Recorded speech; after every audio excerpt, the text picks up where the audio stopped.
Kubi, even in his absentia today from court, that we have seen the zeal, we have seen the determination, and we have seen the commitment of the judiciary in trying to wooing the investors, trying to encourage them to come to Kenya, knowing too well and for certainty that their investment will be protected by the judiciary, that they shall not fall in the hands of swindlers, they shall not fall in the hands of individuals with the ill intention of stealing or reaping from where they have not sown. So thank you, members of the fourth estate.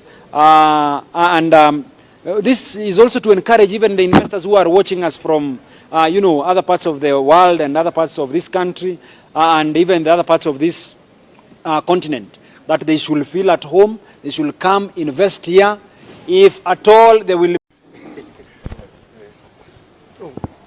The matter pitting Kirimi Koome and the state came up in court today before Justice Honorable Dolphina, and the purpose of today's court session was for the application by the state to have the monies which had been frozen in the bank accounts returned back to the proprietor, and who is also the complainant, that's Desire Muyunza, as well as his company Stay Online.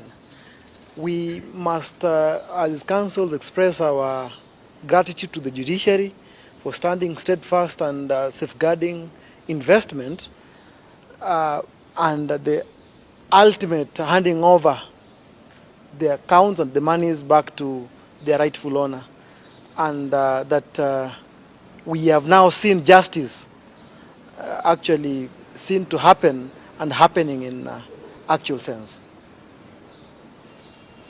Thank you very much, the fourth estate. My name is Momanyi.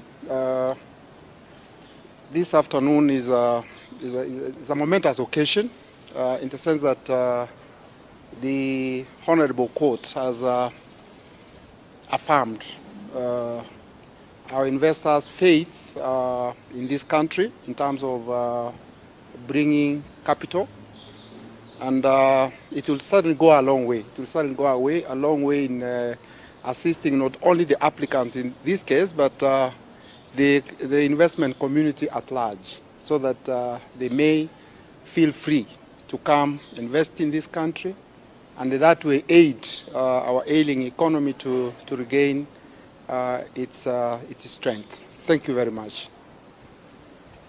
For the state, my name is Shadrach Wamboi. I'm one of the councils who are representing Stay Online and its truthful owners being Mr. Desire Muhiyunza. So today we appeared before the Honorable Dolphina Lego for the purpose of applying for a review of the orders that had initially been issued by Honorable Kubi Ben Mark, which essentially froze the accounts belonging to Stay Online. Now, the reason why the accounts had been frozen was pursuant to, of course, a complaint that had been made by Mr. Desire Muhiyunza. Of course, because of the dispute over the ownership, control, and stewardship of Stay Online Limited. Now, following the orders that were delivered, or the ruling or judgment, sorry, the judgment that was made by my Lord Justice Alfred Mabea on the 27th day of December 2023.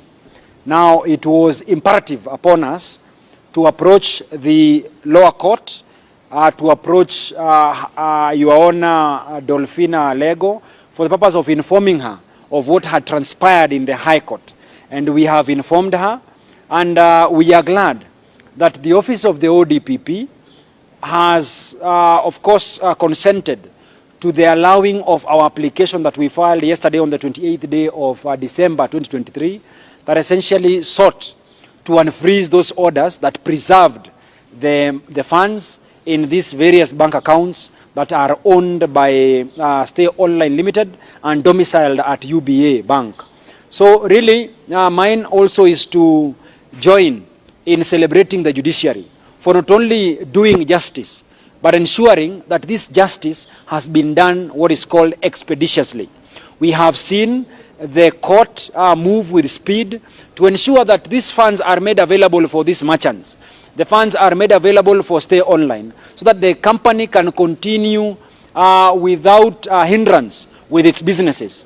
Again, I wish to thank the Honorable Courts or the Judiciary, particularly my Lord Justice Alfred Maibaya, Your Honor Dolphina Lego, and Honorable Ekubi, even in his absentia today from court, that we have seen the zeal, we have seen the determination, and we have seen the commitment of the judiciary in trying to wooing the investors, trying to encourage them to come to Kenya, knowing too well and for certainty that their investment will be protected by the judiciary, that they shall not fall in the hands of swindlers, they shall not fall in the hands of individuals with the ill intention of stealing or reaping from where they have not sown.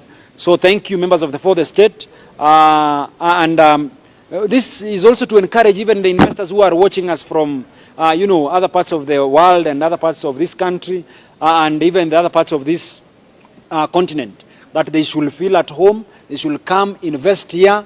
If at all there will be a concern, if at all there will be any need to invite the honorable courts, their interest will be protected and their stake in this republic will be protected, as the courts have the resolve or have resolved to protect all without any regard to nationality or economic status. Asante sana kwa sasa. Nashukuru. Asante.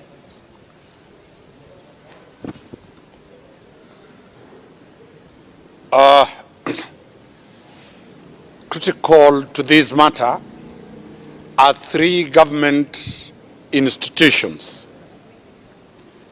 That is, we want to thank the Director of Criminal Investigation, the DCI, in the manner they conducted this matter, in a professional manner, expeditious investigations, expeditious arraignment of forwarding the file to the Office of the Director of Public Prosecution.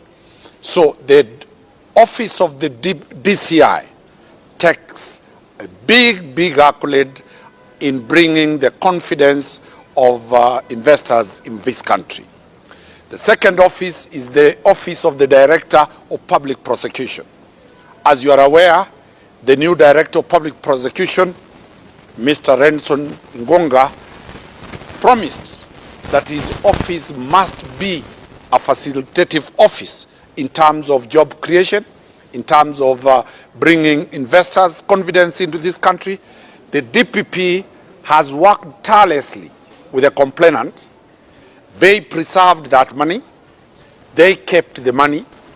They have arraigned the thief to court, and that gives the confidence any investor globally should come in and know that the National Police Service Commission, under Article 244 and Article 245, the Office of the Director of Public Prosecution under Article 157 are all constitutional offices, and they are here to protect investors. Kenya is safe. Kenya is ripe for every investor to feel safe, and the law will protect them. Lastly, we also want to thank another third arm of government, that is the judiciary, for being fast, fair in determining this matter, and to bring the confidence of the foreigners, to bring the confidence of every investor, whether the investor is bringing 2 shillings, whether the investor is coming with billions of money. The judiciary, the DPP, and the DCI have stood firm, and that is to us on behalf of the Law Society of Kenya. We also want to say that the Law Society of Kenya has enough lawyers to protect, to defend every investor in this country. Let nobody be scared that Kenya is a country that you risk to lose your investment. It is safe, and the rule of law is the cardinal rule that has been applied, and justice has been done. And our appeal to the whole world and our appeal to the whole system is that Kenya is safe. Lastly, let me also thank the Registrar of Business, that is the Company Registry, which is an office domiciled in the office of the Attorney General. They worked very expeditiously. So the four arms of government, the DCI, the Register of Companies, the DPP, and the judiciary, together with members of the Law Society of Kenya, have delivered a great landmark decision, which says Kenya, our country, our motherland, is a safe place for everybody to come and invest. Your properties and your investment is safe and it will be protected. Thank you very much. Kwa yale mawili nitazungumzia ni kwamba tunashukuru asasi 4 za serikali ambazo zimeungana pamoja kuhakikisha kwamba wale wawekezaji wameweza kupata haki zao na fedha zao zimelindwa. Ofisi ya kwanza ni ofisi ya ule mkuu wa usajili wa makampuni ambao ni Business Registration Center katika ofisi ya mkuu wa sheria Attorney General. Waliweza kufanya kazi nzuri na kuhakikisha kwamba kampuni ya wageni iliyokuwa imenyakuliwa imerudishwa kwa wageni. Asasi ya pili ni kitengo cha ujasusi ambacho kinaitwa DCI kilichoko chini ya mamlaka ya Inspector Generali, ambayo iliweza kufanya utafiti mkubwa kwa njia ya haraka na kuhakikisha kwamba mfidhuli aliyekuwa anajaribu kupaka taifa letu matope ameweza kukamatwa. Tatu, tunamshukuru ofisi ya director, kiongozi wa mashtaka, ofisi ya DPP, hasa yule DPP mgeni Renson, sababu ameweza kuhakikisha wale ambao wanafanya chini yake wako kotini.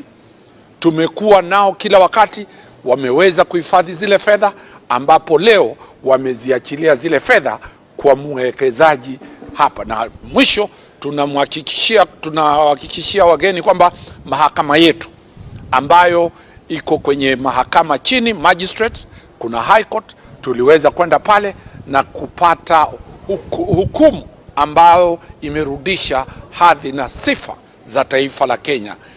Sio Desire ameshinda hii kesi, ni wawekezaji wameshinda hii kesi, na Kenya ndio imeshinda zaidi, sababu hii itakuwa ni njia moja ya kuweza kutengeneza taifa letu liwe ni taifa ambalo linaaminika. Pia tutawashukuru wanahabari. Wanahabari wamefuatilia habari hizi tangu zilipotolewa, wameweza kueleza Wakenya. Vyombo vya habari kule Rwanda vinafuatilia hii habari kutokana na wanahabari walio katika taifa la Kenya. We wish to thank the fourth estate, the media. You have been watching this matter, you have been covering the story, you were patriotic to this country, you portrayed the Kenyan arms of government in the light of a functional government, and we thank the media very well. You have kept the Rwandese citizens who are worried what will happen with their money. They have been informed, and we thank you very much. And as you break for Happy New Year, we wish the fourth estate and all the four arms of government a Happy New Year and a happy ending, because the defense never rests. Thank you. Thank you.